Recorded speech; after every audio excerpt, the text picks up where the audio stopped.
நாகராஜன், மும்பை. பெரிய கேள்விங்க, நீளமான கேள்வி, குழப்பமான கேள்வி. இந்த கேள்விக்கு பதில் சொல்ல முடியாது. ஜாதகம் கையில் இருக்கணும்.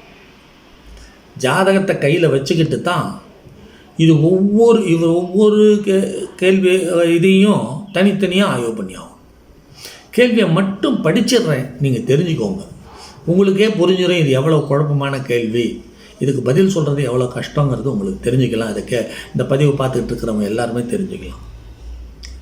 கிரக பார்வையில் செவ்வாய் மட்டும் தன் வீட்டிற்கு 6இல் மறைந்து அந்த வீட்டையே 8ஆம் பார்வையாக பார்க்கின்றார்.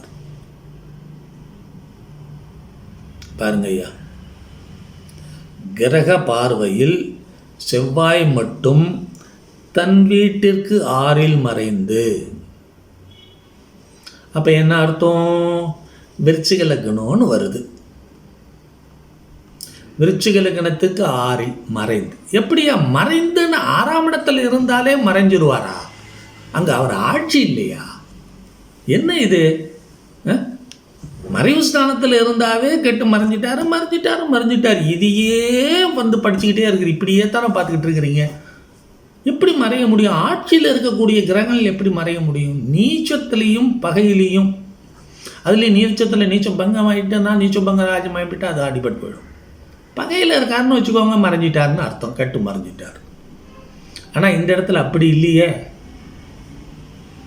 விருச்சிகத்தில் இருக்கக்கூடிய செவ்வாய் தன்னுடைய 6ஆம் வீட்டில் ஆட்சி பெறுகிறார், மூலத்திரிகோண பலம் பெறுகிறார். கவனிக்கும், நல்லா அழுத்தமாக கவனிச்சுக்கோங்க. இந்த இடத்துல அந்த இடத்துல மறைஞ்சிட்டாரு அப்படின்னு சொல்லக்கூடாது. நீங்கள் சொன்னீங்கன்னா உங்களுக்கு ஜோதிடமே தெரியலன்னு அர்த்தம். அப்படி சொல்லக்கூடாது. மறைந்து விட்டார் அப்படிங்கிறது கிடையாது. மறைவு ஸ்தானத்தில் உள்ளார். எப்படி இருக்கார்? ஆட்சி, மூலத்திரிகோண பலம் இருக்காங்கிறத அந்த கணக்கில் வச்சுட்டு பார்த்துக்கணும். ஆனால் ஆட்சி பலம் தான். அப்போ அவர் ஆட்சி பலத்தோடு லக்னத்தை பார்க்குறார். அப்போ அவர் லக்னாதிபதியும் கூட, 6ஆம் இடத்து அதிபதியும் கூட, 6ஆம் இடத்திலிருந்து 6ஆம் இட ஆதிபத்தியத்தை வாங்கிக்கிட்டாரு. இருந்தாலும் அவரே 8ஆம் பார்வையினால் லக்னத்தை பார்க்குறாரு. அந்த லக்னத்துக்கும் உரிய மரியாதையை அவர் கொடுத்துத்தான் ஆகணும். ஏன்னா அவர் தான் லக்னாதிபதி. நீங்கள் நல்லா கவனிச்சுக்கோங்க, ஊன்றி கவனிச்சுக்கோங்க, எல்லாருமே கவனிச்சுக்கோங்க. ஏன்னா இவர் விருச்சிக லக்னம்னு குறிப்பிடாமல் கேட்டிருக்காரு. பட் செவ்வாய் மட்டும் தன் வீட்டிற்கு 6இல் மறைஞ்சுன்னும் போது விருச்சிகத்துக்கு 6இல் மறைகிறார். அப்படின்னு போது விருச்சிகத்துக்கு 6இல் மேஷம் தான் வரும். அங்கே மறைஞ்சிட்டாருன்ற இல்லை, அங்கே ஆட்சி சமயத்தில் டிகிரி பிரகாரம் மூலத்திரிகோண பலமும் பெறுவார். அப்போ மறைஞ்சிட்டாருன்னு எடுத்துக்கவே கூடாது, அது தப்பு. அப்புறம் உதாரணம் கொடுக்குறார். மேஷ செவ்வாய் இப்போ தான் கொடுக்குறார். மேஷ செவ்வாய் விருச்சிகத்துக்கு 6இல் மறைந்து 8ஆம் பார்வையாக விருச்சிகத்தை பார்க்கின்றார். இதை கவனிக்கவே இல்லை நான், இருந்தாலும் விளக்கம் கொடுத்துட்டேன் நான் உங்ககிட்ட. மேஷ செவ்வாய் விருச்சிகத்துக்கு 6இல் மறைந்து, மறுபடியும் மறைந்து இல்லை, நான் மறுபடியும் சொல்கிறேன், மறைந்துன்னு சொல்லாதீங்க, மறைவு ஸ்தானத்தில், அவ்வளோதான். அவர் 8ஆம் பார்வையாக விருச்சிகத்தை. இதன் உதாரணம் அவர் கன்னியில் இருக்கும்போதும் பொருந்துமா? எப்படி கன்னியில் இருக்கும்போது பொருந்தாது. அது வேறு கான்செப்ட், இதில் வேறு கான்செப்ட். மேஷ லக்னத்துக்கு 6ஆம் இட கன்னியில் அவர் பகையாயிடுறார். அது கெட்டு மறைஞ்சிட்டாருங்கிறது கரெக்ட். கெட்டு மறைஞ்சி போய் மேஷத்தை பார்க்கும்போது 8ஆம் பார்வையினால் பார்க்கும்போது ஒரு பிரயோஜனமும் இல்லை. அதுக்கும் இதுக்கும் நிறைய வித்தியாசம் இருக்குது, கவனிங்க. அதில் லக்னாதிபதியும் 6 கூடையவரும் ஒருவரே. இதில் மேஷ லக்னாதிபதியாகிய செவ்வாய் 6ஆம் இடமாகிய கன்னியில் பகையில் கெட்டு மறைஞ்சி தன்னுடைய வீட்டை பார்க்கறதுனால உபயோகம் இல்லை, மேஷத்துக்கு ஒரு பிரயோஜனம் இல்லை. ஆகையினால இப்போ கன்னியில் இருக்கக்கூடிய பலன் வேற. அவர் மேஷத்துக்கு எந்த விதமான உபயோகத்தையும் கொடுக்க மாட்டார், கண்ணியில் கெட்டு மறைஞ்சிட்டார். ஆனால் விருச்சிகத்துக்கு அப்படி இல்லை. விருச்சிகத்துக்கு செவ்வாய் விருச்சிகத்தினுடைய பலனையும் கொடுத்தாகணும். ஏன்னா அவர் தான் அதுக்கு அதிபதி, அவர் பார்க்குறாரு.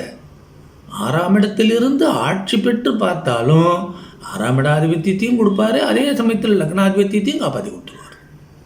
இது 2 விதமாக இருக்குது. ஆகையினால் அந்த கன்னியில் இருக்கக்கூடிய செவ்வாய் தன்னுடைய லக்ன பாவ பலத்தை சரியான முறையில் தரமாட்டார், கொடுக்கறதுக்கு வாய்ப்பே இல்லை. ஆகையினால் அவருடைய 8ஆம் பார்வை விழுவதனால் மேஷ லக்னத்தினுடைய பலனை கன்னியிலே செவ்வாய் கொடுப்பார் அப்படின்னு சொல்லி தீர்மானம் பண்ண முடியாது. அது இல்லை. பலனை செய்வார் என்று எடுத்துக்கொள்ள வேண்டுமா என்று கேட்டிருக்கார். 8ஆம் பார்வை விழுவதால் அந்த பாவ பலனை செய்வார் என்று எடுத்துக்கொள்ளலாமா? எடுத்துக்கொள்ள முடியாது. கன்னியில் இருக்கிற நிலைமை வேறு, விருச்சிகத்தில் இருக்கிற நிலைமை வேறு. செவ்வாய்க்கு ரெண்டையும் புரிஞ்சுக்கோங்க, நல்லா புரிஞ்சுக்கோங்க.